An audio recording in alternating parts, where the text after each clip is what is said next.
मला असं वाटतं की आज अतिशय महत्त्वाचे काही एमओयूज आम्ही केले आहेत.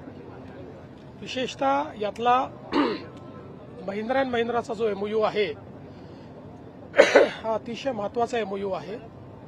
पहिल्यांदाच ऑटोमोबाईल क्षेत्रातली इन्व्हेस्टमेंट ही विदर्भात नागपूरमध्ये आलेली आहे. महिंद्रा अँड महिंद्रा ही अतिशय आधुनिक नेक्स्ट जेन अशा प्रकारचं जे त्यांची कार आहे, एसयूव्ही आहे, तिची फॅक्टरी इथे टाकते. ही इंटिग्रेटेड फॅक्टरी असेल ज्यातनं EV cars, next gen cars आणि त्यासोबत ट्रॅक्टर्स अशा दोन्ही गोष्टी असतील.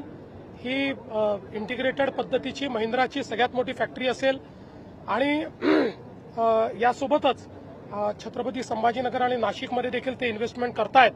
त्याचं अनाउन्समेंट त्यांनी केलं. जवळपास 15,000 कोटीची इन्व्हेस्टमेंट आहे आणि 1600 एकर जागा आम्ही त्यांना देतो. यामुळे मोठ्या प्रमाणात एम्प्लॉयमेंट तयार होणार आहे. तसंच या ठिकाणी स्मेल्टिंगच्या क्षेत्रामध्ये चांगली इन्व्हेस्टमेंट झाली आहे. ईव्ही ऑटोच्या क्षेत्रात इन्व्हेस्टमेंट झाली आहे. मोठ्या प्रमाणात गुंतवणूक ही आज या कार्यक्रमाच्या माध्यमातून नागपूर आणि विदर्भात आलेली आहे. रोजगार निर्मितीसाठी किती मोठा फायदा आहे महिंद्राचा विचार केला तर जवळपास 10,000 लोकांना रोजगार मिळेल. 3 व्हीलरची जी इंडस्ट्री आलेली आहे ज्याच्यामध्ये एकदम लेटेस्ट टेक्नॉलॉजी येते आहे, त्याच्यामध्ये जवळपास 6,000 लोकांना एम्प्लॉयमेंट मिळेल.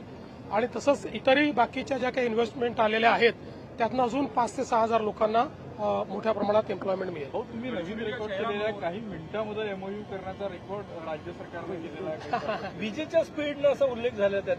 चांगली गोष्ट आहे. काय झालं की आमच्याकडे त्यांच्याशी चर्चा केल्यानंतर लगेच चर्चा पूर्ण करून आणि एमओयू पर्यंत नेण्याचं काम आमच्या इंडस्ट्री विभागाने केलं आहे. हे एक नवीन रेकॉर्ड आम्ही केला आहे. सुनील तटकरे यांनी खंत व्यक्त केली की सातत्याने पराभवाबद्दल मला जबाबदार धरण्यात येतं. त्याच दरम्यान शिवसेनेचे रामदास कदम यांनी त्यांच्यावर आरोप केला. अजित पवार गेल्यानंतर सुनील तटकरे यांनी गलिच्छ राजकारण केलं. शरद पवार यांना शह देण्यासाठी तटकरे यांनी वहिनींना शपथ घ्यायला लावली. मला असं वाटतं की या संदर्भात जो काही वादविवाद होतोय हा अतिशय निरर्थक अशा प्रकारचा आहे, अतिशय चुकीच्या अशा प्रकारचा आहे. प्रत्येक व्यक्ती केवळ स्वतःचं राजकारण याच्यात कसं पाहता येईल हा प्रयत्न करतोय, हे अतिशय चुकीचं आहे.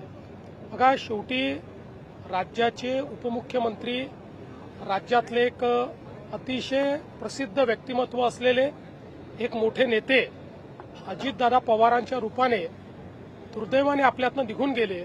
पण त्यानंतर प्रत्येक व्यक्ती त्याच्या माध्यमातून जो काही राजकारण करण्याचा प्रयत्न करतोय हे अतिशय चुकीचं आहे. अशा प्रकारचं खालचं राजकारण बंद झालं पाहिजे.